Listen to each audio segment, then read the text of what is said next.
Hi everyone.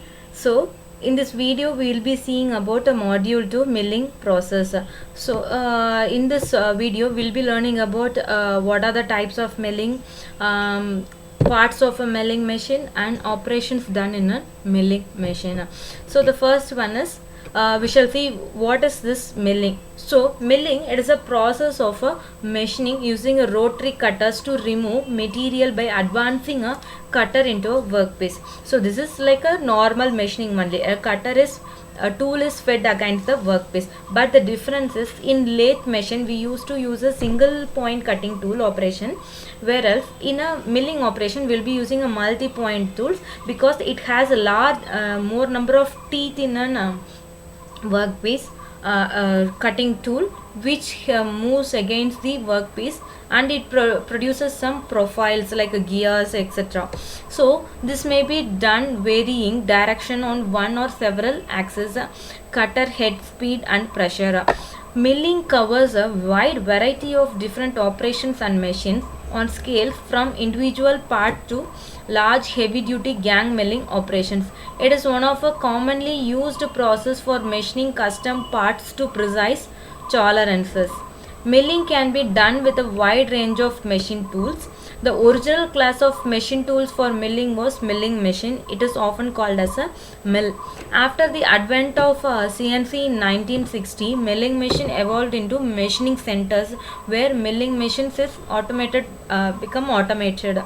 So CNC capability, coolant systems and enclosures. Milling centers are generally classified as vertical milling centers or horizontal machining centers. So this is about the introduction of the milling machine. So the next one is process, how the milling is done, how the cutter is moved against the workpiece. So based on that there are two types. One is up milling, the other one is down milling. So the rotation of the workpiece towards the rotation of the cutter towards the workpiece, it differentiates them into two types. One is the up milling, the other one is the down milling. So the first one is up milling. It is also called as a conventional milling or a climb up milling. So climb up milling means it rotates in an anti-clockwise direction in which the cutter feeds in an opposite direction, that is rotary cutter moves against the feed. With the reference to the adjacent figure, you can see that cutter rotates in an anti-clockwise direction. So in this diagram you can see that the cutter, it rotates in an anti-clockwise direction. It is indicated with an arrow, and the cutter is fed against the fed in an opposite direction to the feed. There is a massive friction between the cutter and the workpiece, which results in generating of a large amount of heat. Due to this conventional process, more heat is produced. So next comes the down milling process, which the cutter rotates in the direction of feed and also in a clockwise direction. So the friction is less and there is no much heat produced as compared to that of a up milling process. Hence the thickness of a chip varies from maximum to minimum during the process. So there are some differences between this up milling and down milling process. Up milling, it is also termed as a conventional milling. It is also called as climb up milling, whereas down milling, it is called as a climb down milling, because both the milling process, the cutters, it rotates in two opposite directions. In up milling it rotates in anti-clockwise direction, whereas in down milling it rotates in a clockwise direction. So the rotary cutter, it moves against the motion of feed. So it goes opposite to the direction of feed in an up milling, whereas in down milling it goes in the direction of feed. Here the cutting the workpiece from right to left, cutter rotates in an anti-clockwise direction. Here in down milling it rotates in an clockwise direction. So the material from the surface or cutting chips are thrown in upward direction. That's why it is called as up milling. And here the situation is opposite to that of a cutting up milling, as chips removed moves downward. So in up milling, chips are removed in an upward direction, and in a down milling, chips are removed in a downward direction. So it requires large amount of force compared to that of a down milling, whereas the force required for a down milling is of very less. In an up milling, you will get a poorer surface finish. Hence, it is fed against the direction of feed. Here, in a down milling, you will get a better surface finish. The chip width increases from 0 and then increases as the process goes on. Chip width changes from maximum to minimum value. Up milling, it is mostly used for rough cutting operations. Down milling is used for finishing operations. Tool wear rate is more as the direction of the rotary cutter is against the feed, and tool wear rate is less as it is in the same direction of the feed. Due to increasing tool wear rate, there is a reduction in tool life, but here, since it moves in the direction of the feed itself, the tool life is saved.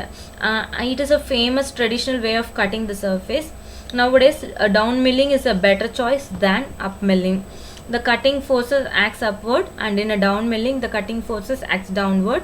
It is mostly used in the cutting of brass, bronze and ferrous materials, whereas it is mostly applicable to aluminium and aluminium alloys. So these are the differences between a up milling and down milling process. So this is a horizontal milling machine where there are few essential parts which start from the base, column, overarm, arbor, and in which the cutting tool is placed, the work table, and the machine vise which is used to hold the workpiece. So in the lathe machine we saw, the workpiece will be keep on rotating and tool is fed against the workpiece. But in the milling process, the cutter keeps on rotating and the workpiece is adjusted according to the height of the cutting tool or the cutter. So in the diagram you can see a handle which helps in lifting up the vise which carries the workpiece. So this is a general construction of a milling machine. Now let's see about what are the components of a milling machine and what is the functions of those components. So it starts with a base. It forms a base of very strong foundation, and the base should be very strong in order to withstand all the vibrations, temperatures, etc. And there is a column, knee, saddle, table, overarm, spindle, arbor, ram, and a milling head. So these are some of the components of a milling machine. So first one is base.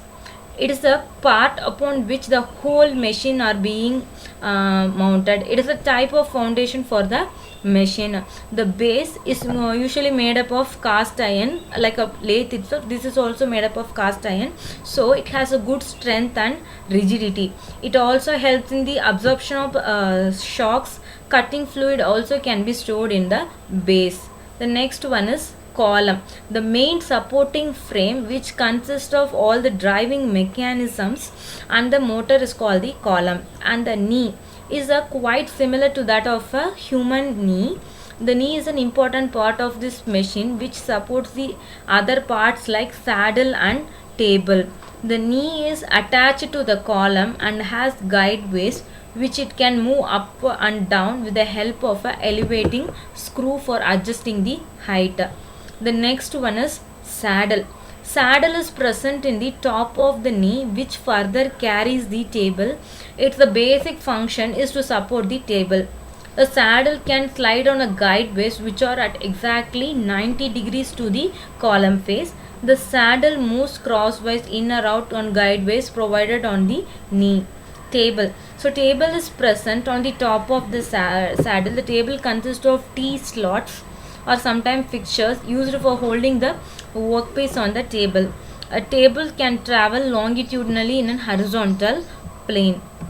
And the next one is overarm. So overarm is nothing but the topmost portion which is holding the arbor, which in turn is carrying the cutter or the cutting tool.